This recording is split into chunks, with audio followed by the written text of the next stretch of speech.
those of you who don't know me, my name is Zach. I'm the town planner for here. I started back in July, so almost got a year in, and we're rolling with this sign ordinance. So, and please note, in no way does the town or its employees endorse any business or message depicted in the sign examples shown in this or any presentation. So quick notes, staff suggests repealing Title 15, Building and Construction, Chapter 15-16 in the Sign Code and replacing it with Title 17, Zoning, Chapter 17.38 Sign Code. So what does this do? This will allow the Planning Commission to review and comment on the proposed amendment, and it will allow businesses and residents the opportunity to apply for zoning variances if their property has unique hardships not recognized by the sign code. Currently, if there's something you don't like in the sign code, unfortunately, there's nothing we can do about it. It's pretty much set in stone. In addition, having the sign code in the zoning ordinance is common practice in local governments throughout the country. So why are we proposing a new sign code? So the mayor and the town manager have attended various Maryland Municipal League, MML, conferences in which dozens of professionals have recommended municipalities update their sign ordinance in order to include modern-day signage and ensure compliance with recent Supreme Court cases, more particular Reed versus Gilbert. In Reed versus Gilbert, the U.S. Supreme Court found that content-based sign regulations violate the First Amendment. The town's current sign code was originally passed in 1998 with small amendments over the years. Even if we do not violate Reed versus Gilbert, the sign ordinance is 21 years old and does not regulate modern-day signage.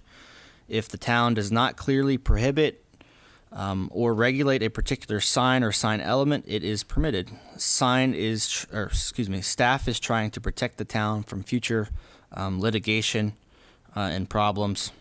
This amendment does not leave room, well, we hope it doesn't leave room for doubt or discrepancy. Everything is spelled out, very black and white. The amendment hopefully includes every single known sign available to date, and the town's attorney has reviewed it and reviewed the proposed amendment and has approved its content.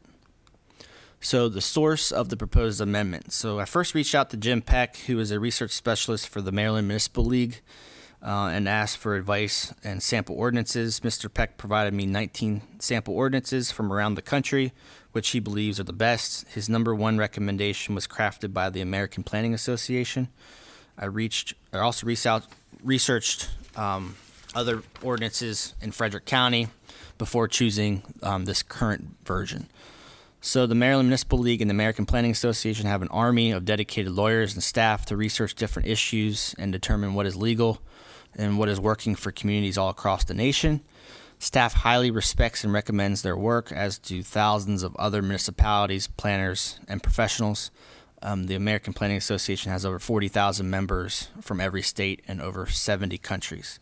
I modified this sample ordinance to fit our town's zoning districts and also made size adjustments based on the historical nature of the town and recommendations from the 2015 Town Comprehensive Plan. So the purpose of this community outreach meeting, this is the second of 4, is to explain the proposed sign amendment as it relates to the institutional zoning district. I will present each applicable section, then I will open up the floor to comments and questions, and we kind of want to play this as like a charrettes. I just don't want to speak and speak and speak. We want to hear what works for you guys, what you need, what's working, what's not working. So I'm going to go over each section, and then I'll ask for comments and questions and everything else. So we will get started here. So Section 10 is applicability. So any sign erected, altered, or maintained after the effective date of this ordinance shall conform to the new regulations. So any signs that you guys have now that's legally in existence, they will be grandfathered and they will not be required to be removed or touched or anything else. So are there any questions on this particular section? Would we know if there were signs on our property that were illegal? Yes, you would know. We would let you know. Okay. As it sits, nothing is illegal. You guys are really good and you comply with everything, so always get permits.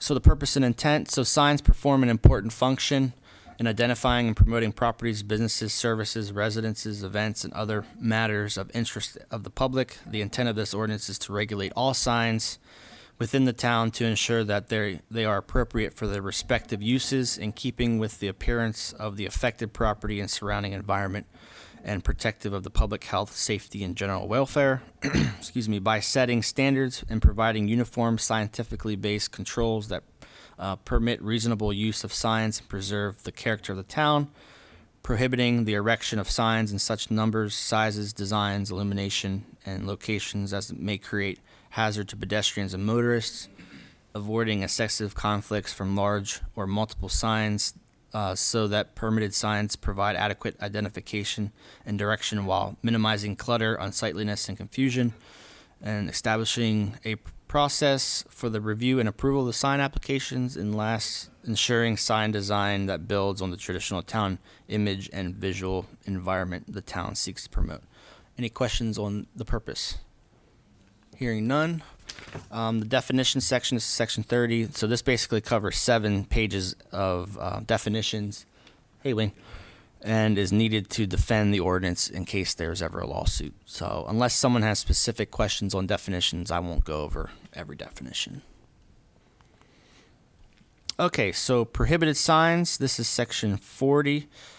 These are signs that staff is proposing to be prohibited in all zoning districts. So now we're going to get into some pictures. So abandoned signs. These are signs that have not identified or advertised a current business, service, owner, product, or activity for a period of at least 180 days in the case of an off-premise sign, or at least 360 days in the case of an on-premise sign. Snipe signs.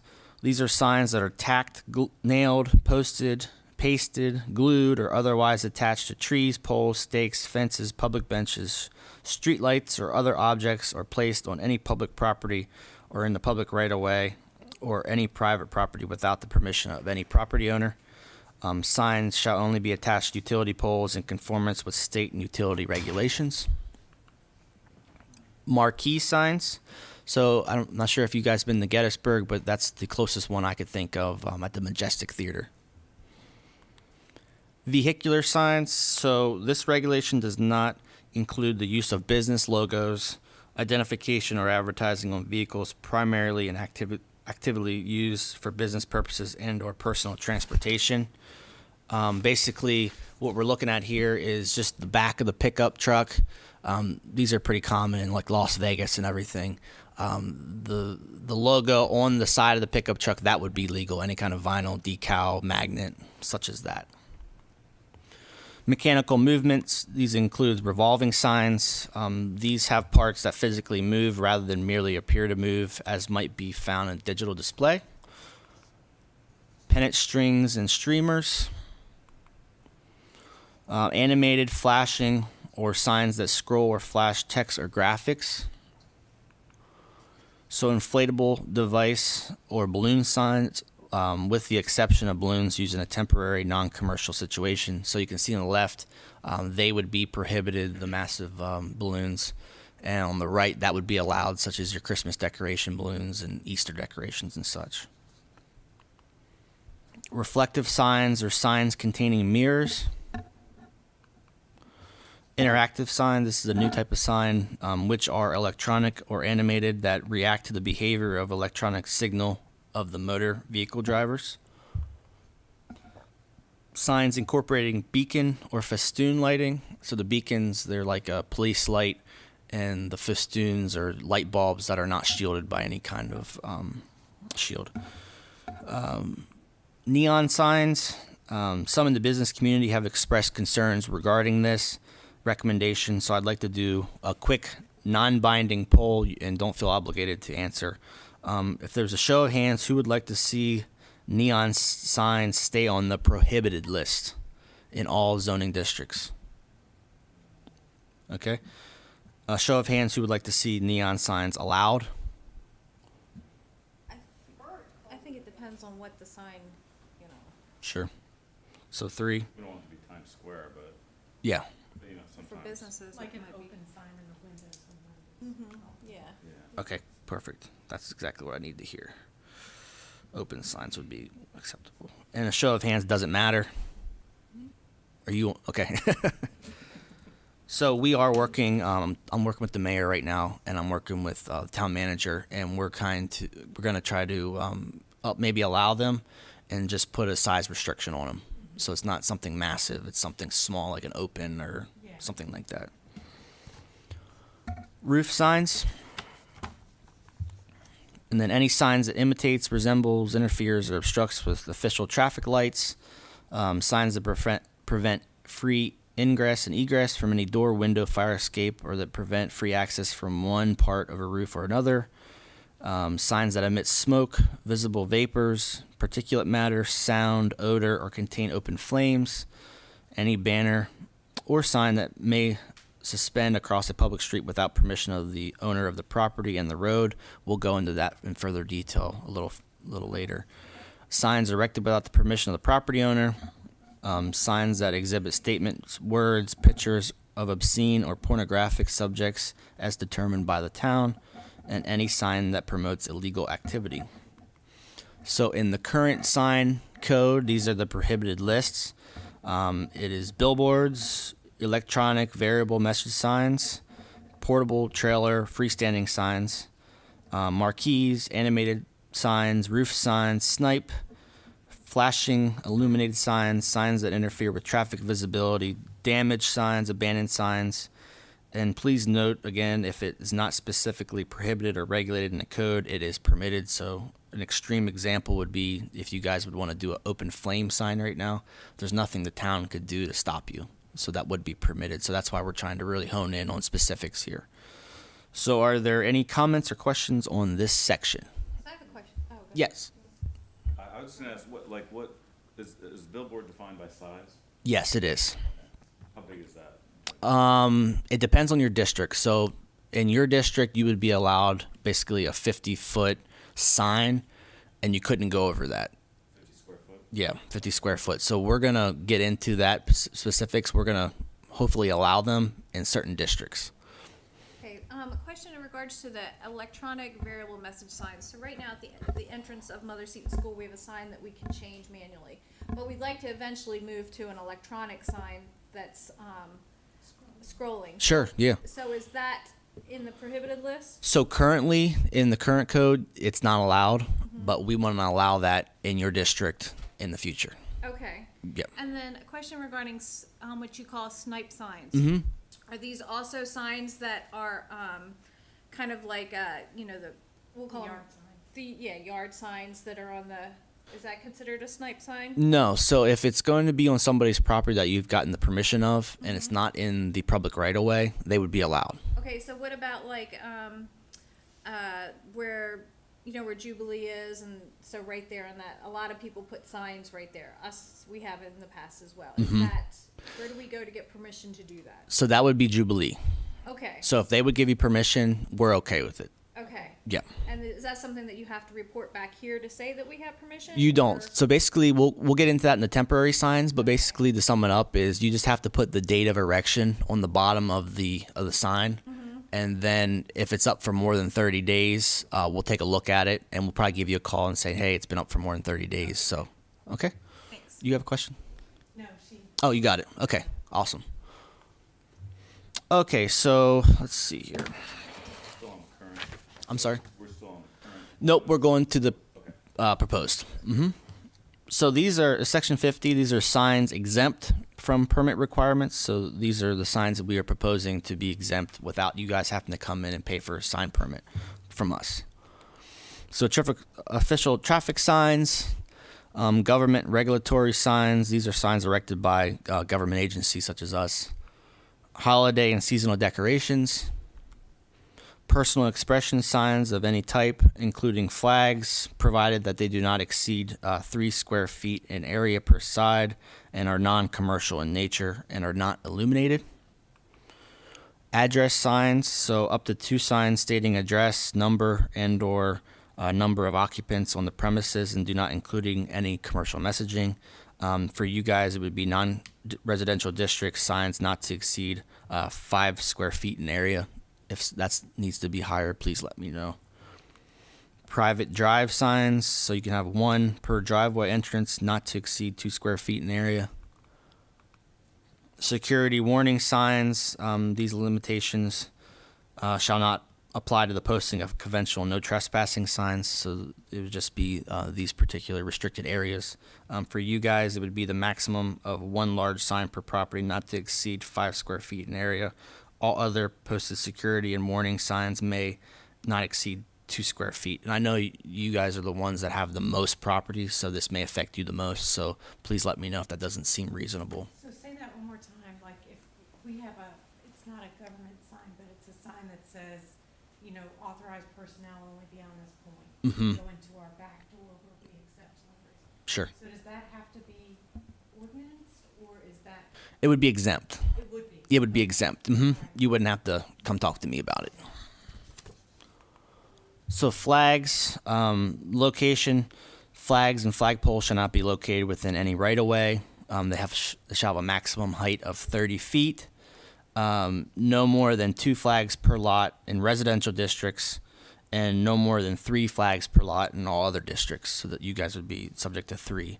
And flags containing commercial messages may be used as permitted freestanding or projecting signs, and if so used, the area of the flag shall be included and limited to computation of allowable sign per signs on the property.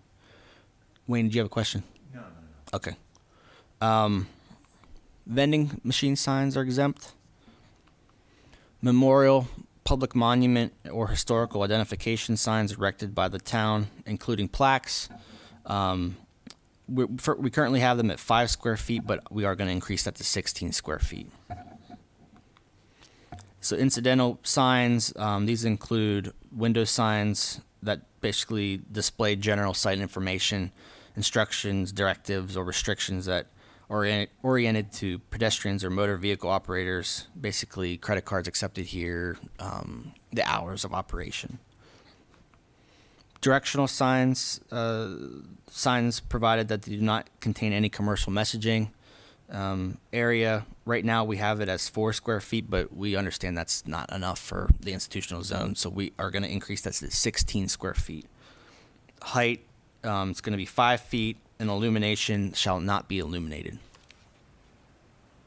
Art and murals are exempt. And then to sum it off, signs inside a building or other enclosed facility which are not meant to be viewed from the outside and are located greater than 3 feet from the window. Signs or emblems of a religious, civil, historical, or educational organization that do not exceed 5 square feet. So these would be your crosses, your Stars of Davids, any other religious symbols. Legal notices, signs which are permanent architectural features of the building. Signs advertising a variety of crop in a growing field. Temporary signs, which we'll talk about here shortly. And we're also going to include 2 more. Portable signs, which are your sandwich board signs, which we'll talk about in a couple minutes. And we're also going to include real estate signs. I have a question. Yes. So, what about, and this is something we do not currently have, I know the Shrine has, like we have light poles and then we have, we'll call them flags or banners, I don't know, but you know, they can be changed out. I know the town has them on their street signs. Is that under exempt? Is that, what category does that fall under? So currently they are actually illegal, but you guys have been around so long, they're grandfathered basically, but they're going to be allowed in the new zoning. We're going to talk about that in a couple minutes. That has its own special section. Okay, But no, you would have to come in and get permits for that. sure, okay. So are there any other actually, from this is the current sign ordinance. The only thing that is exempt is on-premise temporary signs, so you can see we're broadening the base, so you don't have to come in and we don't have to bug you guys all the time about your signs. Okay. Any other questions on this section? Okay, so section 60, this is general regulations, so this is something that's going to be a big change. This section includes specific information on location, materials and construction, area, height, spacing, and the big thing is sign illumination. So currently, we do not regulate illumination of any type. So this is something that new regulation or new ordinances are doing to try to protect the residences from basically light pollution. So why do we want to start regulating illumination? So let me use a few examples. So let's say the ABC company is the developer for Brookfield. Homes are slowly selling, but they want to sell the rest of the lots in the next year. In order to do this, they want to install the biggest and brightest sign that they can buy in order to attract buyers. The current code would allow them to install a 50 square foot internally lit sign, and they could legally install the brightest bulbs that money can buy and have it lit all day and all night long. The new sign code would set daytime and nighttime brightness standards and set hours of illumination from 5 a.m. to 11 p.m. or half hour past the closing, whichever is later. This would protect residents from obnoxious light pollution that they are currently vulnerable to. And let's do one more example. Let's say I live in Pembroke. My neighbor is adding a new garage, and the ABC contractor is doing the work. ABC contractor is currently allowed to install a 24 square foot internally lit sign in my neighbor's yard promoting his or her business while the construction of the garage is taking place. Again, this may be lit all day and all night long. The new sign code would not allow illuminated temporary signs, and the contractor would be permitted to only have a 6 square foot sign. So we could spend a few meetings on going over situations like this, but we're just trying to give an example of why we want to limit illumination. So if you guys have it in front of you, if not, I'll give you a couple seconds to go get it. Please turn to page 14 of the proposed ordinance. It's going to have your numbers in the front.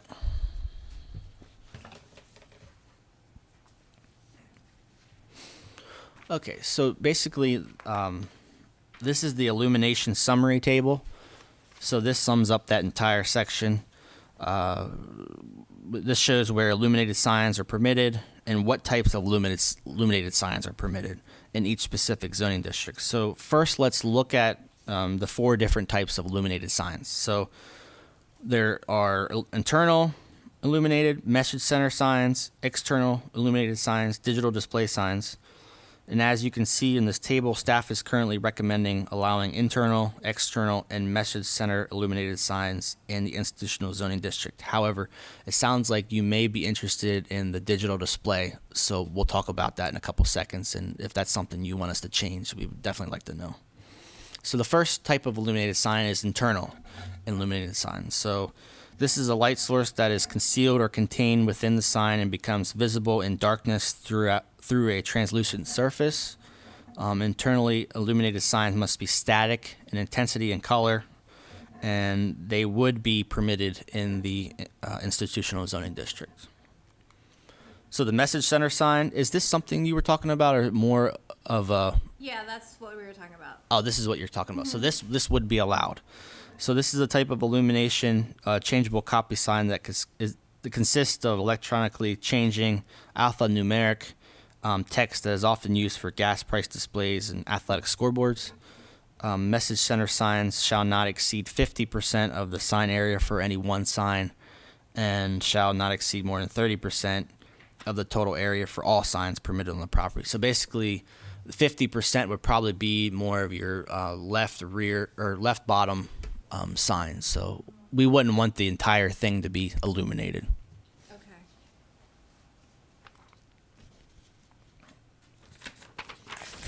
Actually got a couple more things on that one. So one message center sign is permitted per street frontage, up to 2 per property. So one thing we are asking, if you would get these signs, is for a public service announcements. The owner of every message center sign shall coordinate with us to display, when appropriate, emergency information important to the traveling public, including but not limited to Amber Alerts or alerts concerning terrorist attacks or natural disasters. Emergency information messages shall remain in the advertising rotation in according to protocols that we issue. And also it could be like the state police or something like that also want to use it. And can they be double-sided, front and back? Yes, they can. Okay. So as I said, as written, these would be permitted in your zoning district. So externally illuminated signs have an artificial light located away from the sign which lights the sign, the source of which may or may not be visible visible to persons viewing the sign from any street, sidewalk, or adjacent property. These types of signs, where permitted, are subject to the following regulations. The source of the light must be concealed by translucent covers, so the light bulb can't be showing towards the road. External illumination shall be steady, stationary light source. Basically, what that means is it can't be flashing or anything else. It must be static in color. So as written, these would be allowed in your district. Do we need to get the current bulbs that are there evaluated for these lumens or whatever is that something that you do? You go around and say, they're good. So basically, they're going. Our current sign does have that. Yes. So not for those kind of signs. You have an external lit sign, right? Yes. Yep. So no, they're just typical light bulbs. If you would have these types of signs, the digital display or the message center, what we just talked about, they would need to be have some kind of monitor on them. I see. Okay. Yep. But they would need to be put on a timer. If they're lit all night long, they would need to be put on a timer. Okay. And this, again, for, let me see where I'm at. Okay, digital displays. Is this something else you would be interested in? I think it's all going to come down to funding of what we can get. Yeah. I'll tell you, we were looking at one of these, and it was over $50,000 to get it here. Wow. We couldn't believe the price, and we couldn't. Is that what 20 Town has? I'm not sure. Driving into, they have a really nice, and I don't know if it's this or the other one. Mm-hmm. So these are digital display signs. So these are internally illuminated components capable of changing the message periodically. These may include, but are not limited to, LCD, LED, and plasma displays. As written, digital display signs would not be permitted in the institutional zoning district. So the hours of operation, so these signs may only be illuminated from 5 a.m. until 11 p.m. or half hour past the close of the business. And these shall be set on an automatic timer to ensure compliance with this section. Message center and digital display signs are subject to the following brightness limits, which you were just talking about. During the daylight hours between sunrise and sunset, luminance shall be no greater than 5,000 nits, which you can see on the right-hand side there. At all other times, luminance shall be no greater than 250 nits, which you really can't even see there because it's so dim. So luminance, this is a photometric measure of a luminous intensity per unit area of light traveling in a given direction. It describes the amount of light that passes through, is emitted and reflected from a particular area, and falls within a given solid angle. Basically, the standard unit is a nit, and that's why we use that. So in the current code, illumination, so no intermittent or flashing illumination. So only internally lit signs are allowed in all zones. Electronic variable message signs are not allowed, and no other illumination standards exist. So are there any specific questions on this section?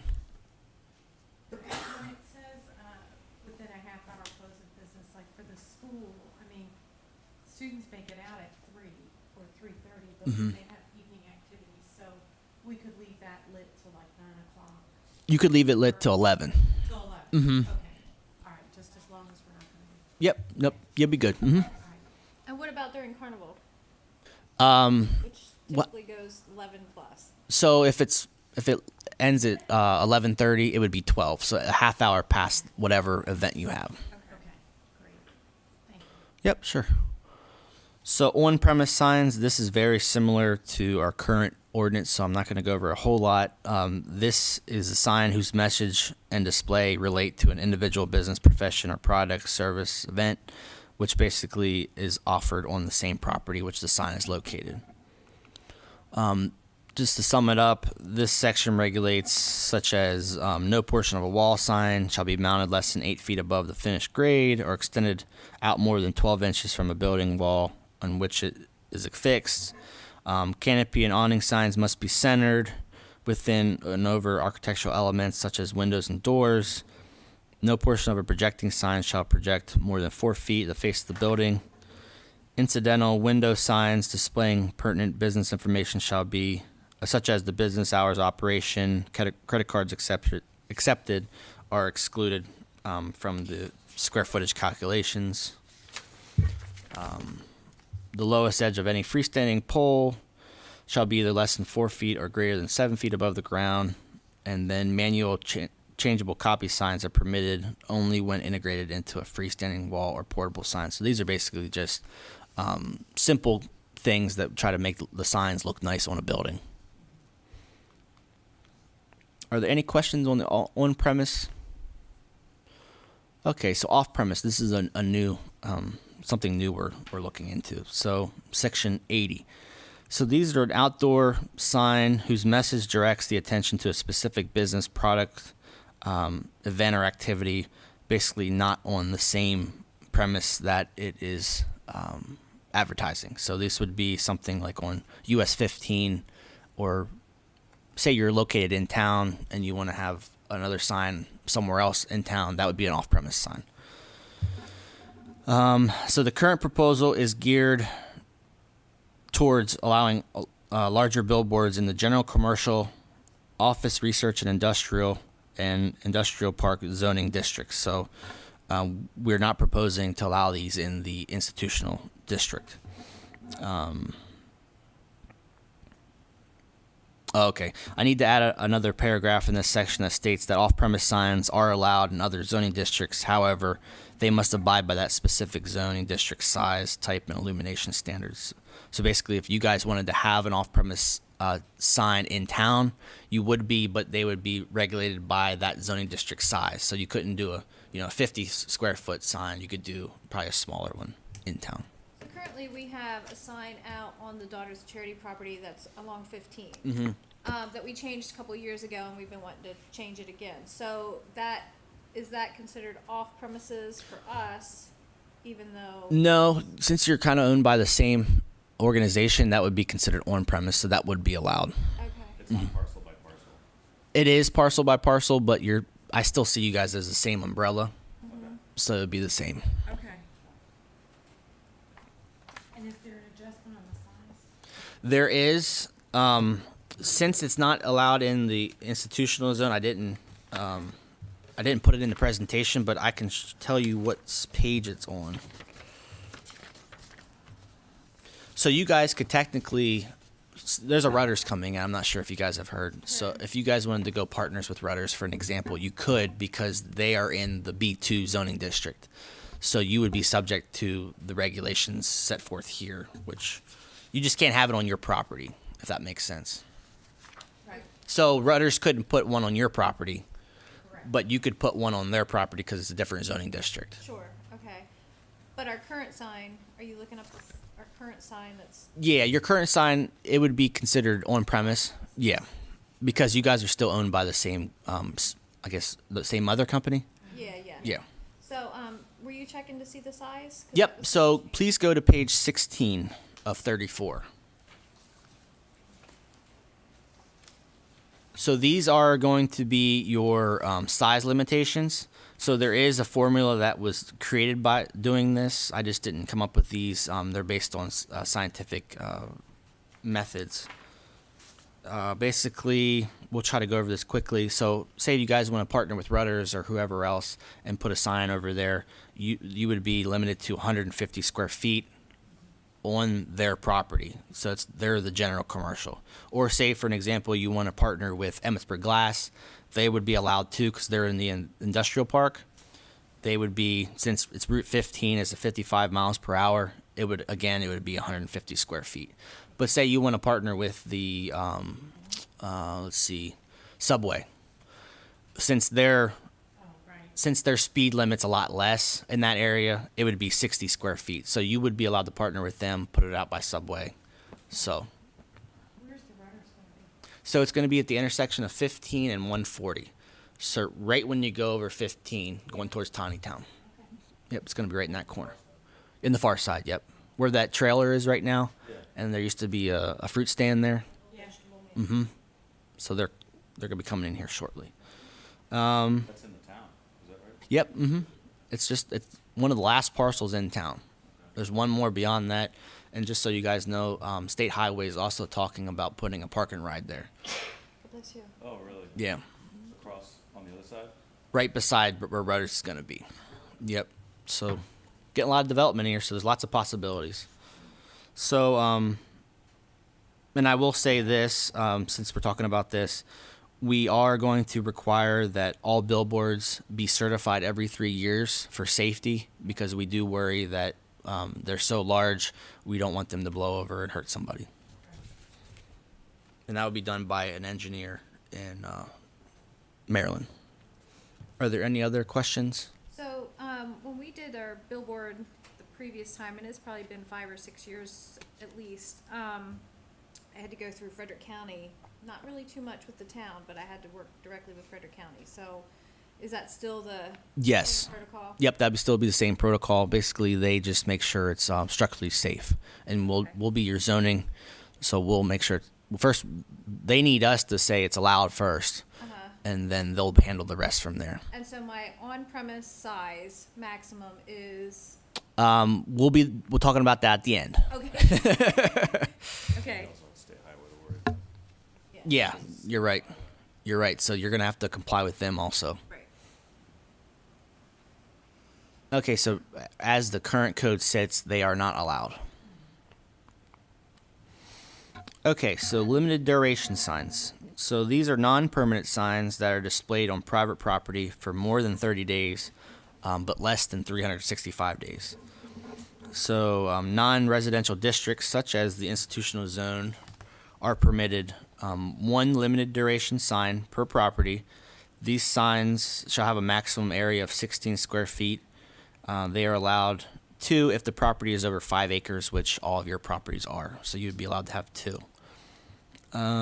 These can have a maximum height of 8 feet, and you're also allowed a small limited duration size, or 2 if your property is over 5 acres, which you guys have. And these can have a maximum height of 6 feet. So basically, these are if you're going to have a grand opening, if you need workers, you're hiring. As you can see here, if you have, maybe you guys want to do something totally new, maybe coming soon, or there's space available, such as like that. So the possibilities are pretty much endless. What, I'm sorry, I was gonna say, what is the duration of limited? So from 31 days to 364 days. Okay.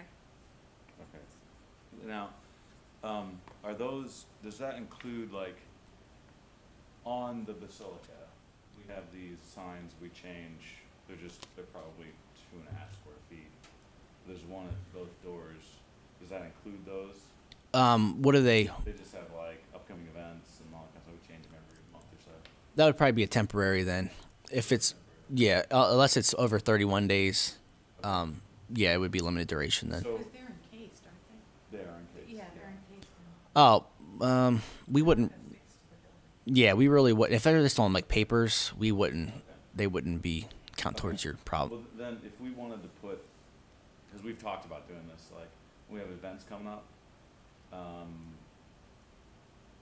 doing something out by the road, like a banner or whatever, would that fall in this? Like, if we kept it up for more than a month? Yes, it would. Okay, so it would need to be 16 square feet Yes. max. Mhm. Okay. But if you do a banner, it's going to be a different ordinance, so for which we're going to talk about soon. Okay. Okay. But if it's just going to be such as something like this, like a freestanding sign, typically it's you guys are kind of your own animal because you're a totally different organization. These are geared more towards like residential developments that have these large signs that are promoting their townhouses and everything else. So, but we'll go over banners here in a minute. Okay. So limited duration signs may be freestanding, which is on your right, window signs or wall signs. The window signs on your left, they're pretty much vinyls, and then your wall signs are going to be your other wood signs or anything else. So illumination of these types of signs are prohibited. So the current code, limited duration, these are currently regulated as temporary. Business signs may only be placed on the property which the business is located, so no off-premise. Attached to the first story only, 32 square foot max, and this is very important to note, the sign area is cumulative, so it's prohibited if you are maxed out in your total square foot. So technically right now, all of you are only allowed 50 square feet cumulative of sign area. And it's very restrictive, especially for businesses that have such large properties. So we're going to expand that, and we're really going to hone in on that in the last couple slides. of how much you're allowed to now. It's really expanded and allowed more opportunities. So are there any other questions for this section? Well, that issue might come back on the fact that, you know, if you're looking at us as one entity, or one premise, you know, you guys might be doing something for the carnival and for the whatever, and then, Yeah. you know, and we might be doing something, and we wouldn't want what we're doing to impact them necessarily. You're right. Yep. Well, it comes down to parcel, but in the billboard section, I consider you guys as one, because sometimes, do you guys do billboards for different events for each other? No. Oh, you don't? Okay. Okay. So yeah, we would do it by parcel then. We're doing good to remember our open flag, Okay. which we left out last time. Okay. So next is temporary signs. So these are non-permanent sign that is located on a private property that can be displayed for no more than 30 consecutive days. The date of erection, like we talked about before, must be written on the lower right-hand corner of the sign, so we know it's not been up for 90 days or 180 days or something. So these are exempt from the permits, so you can do this without our permission. However, they still must comply with this particular section. So in the institutional zone, you're allowed one large temporary sign per property. It's 32 square feet for banners and 16 square feet for all other signs. One additional sign is permitted if the property is over 5 acres, which you are, and the maximum height is 8 feet. You're also allowed, two, because you're over 5 acres. You're allowed 2 small ones also. So these can be freestanding, window, wall signs, and banners, and you cannot illuminate these types of signs. So the current code for temporary businesses, signs may only be placed on the property which the business is located, attached to the first story only. So maximum square feet of 32, and another important area here is the sign area is cumulative. So if you're maxed out, you cannot have these types of signs. So I know we're going pretty quick here. Is there any questions? I think what you guys are more wanting to hear is the square footage.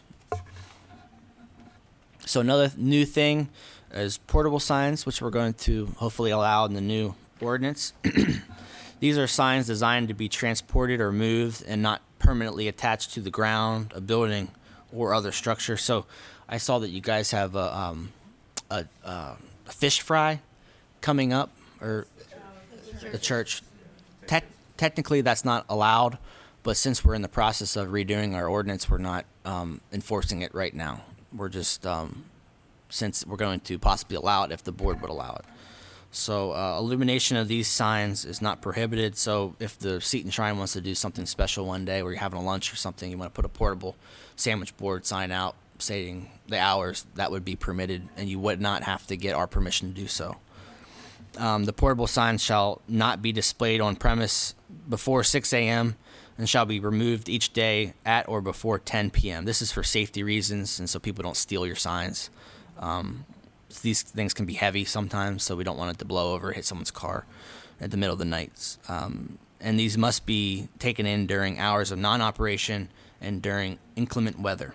So one sandwich board is permitted per establishment, and signs shall have a maximum area of 7 square feet and a height of 3.5 square feet.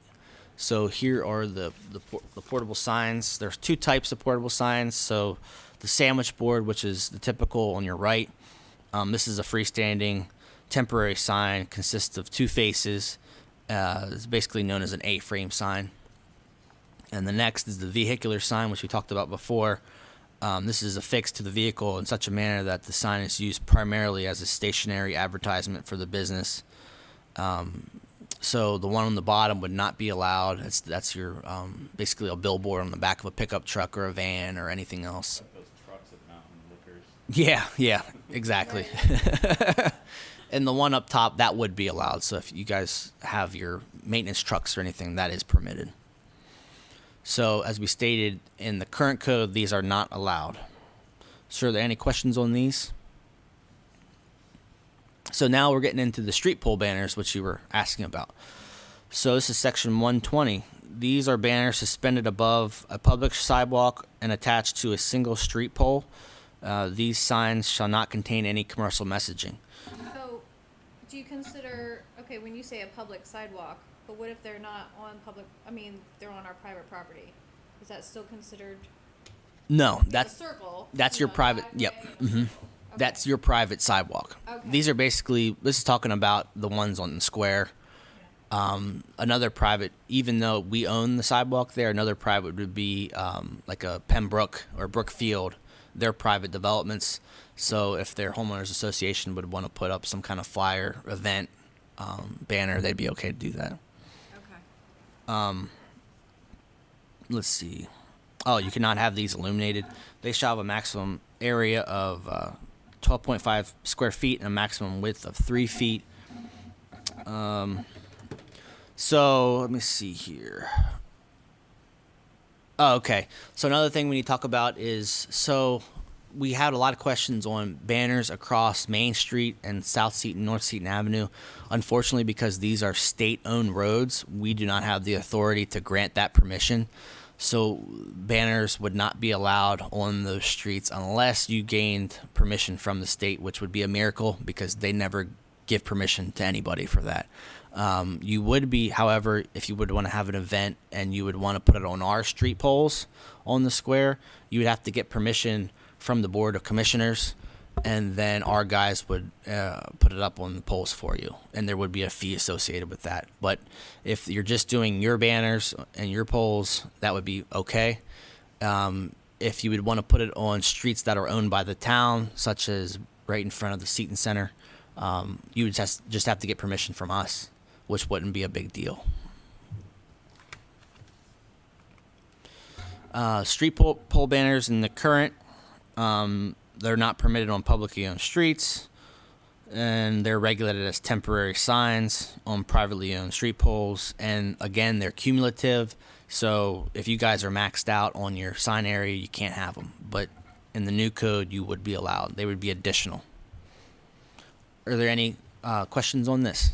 In the new code, is there still a cumulative max? Yes, but they're different. They're different for each criteria. So we're allowing a lot more square footage on different sizes.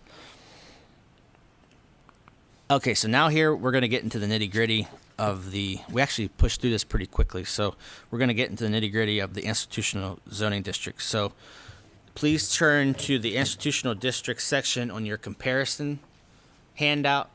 It looks like this.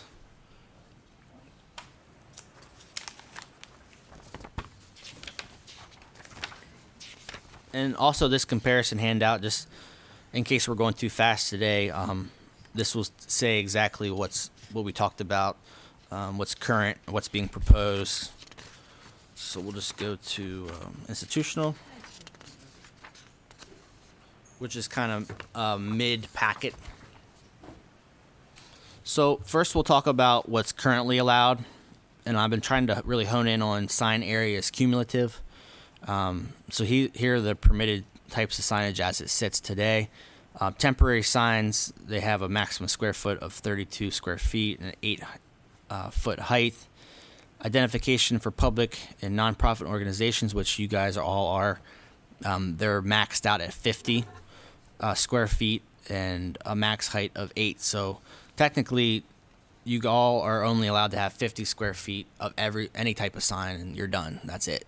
So we wouldn't be allowed to give you anything else. So under the new ordinance, we're really increasing that square footage because we realize, your organizations are so large, it's only fair to allow more. So permitted signage. You find the page? Where are you? I'm sorry. It's kind of mid-packet. Oh, okay. Thanks. I'll give you a couple of seconds. You can go ahead. I'll find it. Okay, so you're allowed exempt signs, of course. Plus, you're allowed limited duration signs. So the maximum of that limited duration, you're allowed that, which doesn't include your other signs. So that's plus your temporary signage. So where it maxes out there, you can keep going. Your portable sign, that's 7 square feet, you're allowed that. Your street pole banners, you're allowed that in addition. And your on-premise signs, you're allowed that in addition also. So you're allowed all of this as it maximizes that particular sign area. Does that make sense? Okay. So for your wall, your awning, canopies, projecting, and window signs, there are no max numbers. You just have to go by your lot size. So I'm assuming that you all are over 5 acres. So we'll go down to that section there. So I don't think you guys really have many windows to put signs on, but we'll still go over that. So the maximum area would be 7% of the total wall face that face a public street or parking lot. So, I'm sorry, we're not talking about the windows yet. We're talking about the wall signs. So you're allowed 7% of your total wall face that face a public street or a parking lot. So that's a lot of, you have a lot of square footage. However, no single wall sign shall exceed 60 square feet. So basically, since you have so much, it wouldn't be fair to let you guys have, 300 square feet of signage. I don't think it would be fair to the town. So we did maximize that to 60 square feet per street frontage. The eve line would be the maximum height. So what that is, that's your gutters, is the eve line. So for freestanding signs, so these are let me go back here so we can all see what we're talking about here. So your freestanding sign is going to be like on your right-hand side there. You're allowed 1 per street access, up to 2 per lot, which you all have more than 1 street access, so you'd be allowed 2. So we'll go back to the next page. Over 5 acres, you would be allowed, again, maximum area of 60 square feet. So basically what we're saying here is you would be allowed your exempt signs, your limited duration signs, everything here, plus your 60 square feet for your wall, awning, or projecting signs. Plus, you would be allowed 60 square feet for your freestanding sign. So these are all in addition. As you can remember before, you have a maximum cap of 50 and you're done. So you can see the new ordinance is very liberal and it's letting you have more signage. And they shall have a maximum height of 10 feet. And building identification. So these are the type of signs such as Emmitsburg Glass has on their building. It says Emmitsburg Glass on the top. You're allowed 2 per building, maximum area of 100 square feet. And again, this is the height of the eve line. And we actually went over this pretty quickly because we had a lot of questions at our last one. We did the village zone. So I'm here to go over any kind of questions you guys have. If we run into a situation where we, like, looking ahead now, it's like, no, it's fine.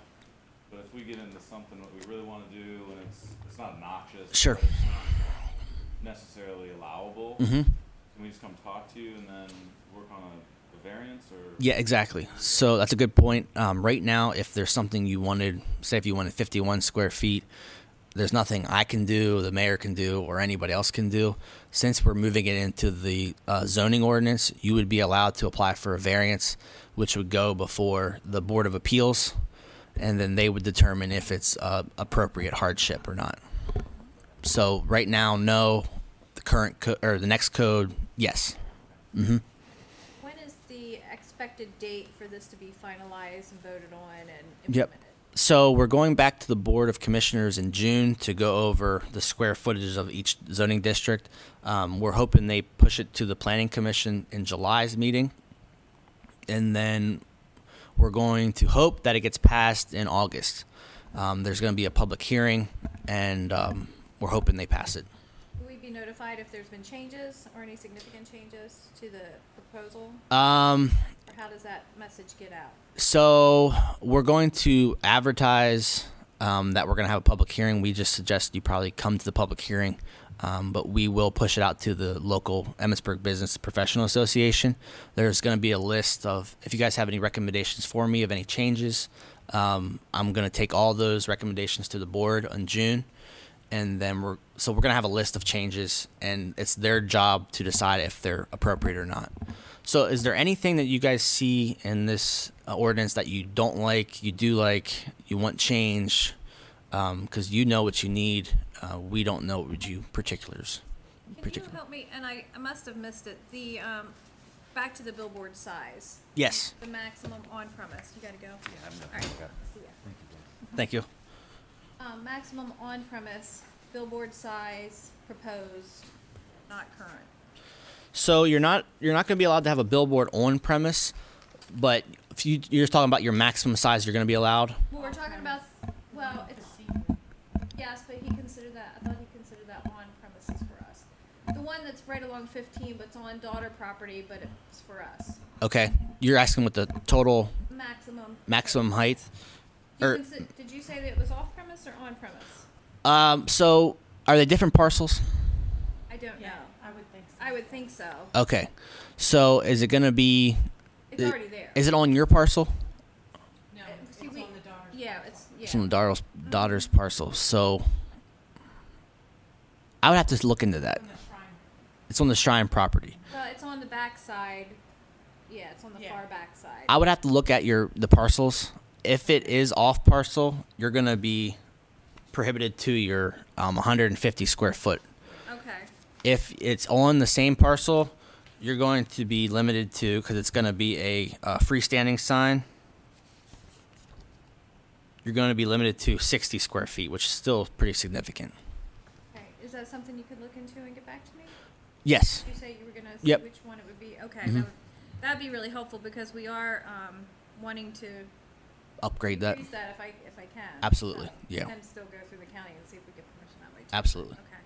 And for banners, like fence signs, like we have a long fence, a long creamery, so that would be covered under, like if we wanna hang a. Yep. banner on- That would be on the banner. The banners.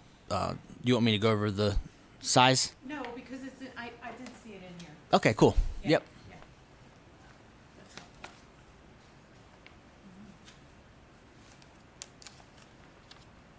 Are there any other questions, comments, concerns? No, I think it's helpful that you're expanding. Okay, thank you. Yeah. Yep, I appreciate that. And I guess as we go, if we have questions where we're going, we can always call you. Absolutely. Yep. If you want to have a meeting with me, we can go over specifics, what you're allowed. It's Basically, probably gonna be more like the situation arises and then it's like, oh, wait, okay, we're. that's what usually happens too. But basically, since your properties are so large, you're going to be maxed out at the maxes, so if that makes sense. So you're not going to be looking at percentages or anything else. You're going to be maxed out because your properties are so large. So like 60 square feet, building identification 100 square feet. So you won't even have to look at your percentages or your square footage or anything like that. So with that said, that's pretty much all I have. Hopefully answered some of your questions. If you have any questions, feel free to call me. Emmitsburg Business Professional Association is really working hard. This is Wayne Slaughter. You can send him an email and we can have a meeting. So we're working hard for you to try to get you some more square footage and some more recognition. And we're blessed that we have Route 15 going through Emmitsburg. So that's why we really want to bring these off-premise signs Yeah. to light. Great. Okay, thank you very much. Thanks, Zach.